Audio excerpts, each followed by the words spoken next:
السلام عليكم شبابنا الطيبة، شلونكم؟ شو اخباركم؟ ان شاء الله الكل بخير. رجعت وياكم بفيديو جديد، بهذا الفيديو عن صرف رواتب الموظفين بتاريخ 22/1/2023. فاللي اتمنى من عندكم متابعة الفيديو للنهاية، ولا تنسى تضغط لايك للفيديو والاشتراك بالقناة على مود توصلك جديد الفيديو. حيث تم صرف رواتب وزارة الصناعة والمعادن الشركة العامة لكبريت المشراق، رواتب وزارة التجارة الشركة العامة لتجارة المواد الغذائية، وزارة الصناعة والمعادن شركة الأسمدة الجنوبية، رواتب ديوان الوقف الشيعي، العتبة العلوية مصرف الرافدين، وزارة الصناعة والمعادن معمل البلاستيك، وزارة الصناعة والمعادن معمل السكر، وزارة النقل شركة الموانئ العراقية، وزارة الموارد المائية الموصل، رواتب وزارة النقل للشركة العامة للسكك الحديدية، رواتب وزارة الصناعة والمعادن شركة اسمنت الشمال، رواتب وزارة الصناعة والمعادن الصناعات التعدينية.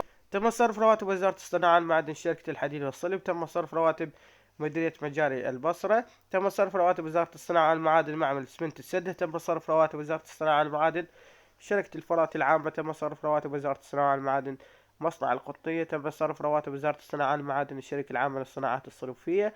تم صرف رواتب وزارة النفط شركة الحفر العراقي. فالهنا يا شباب ينتهي وقت الفيديو، أتمنى يكون نال إعجابكم. السلام عليكم ورحمة الله وبركاته.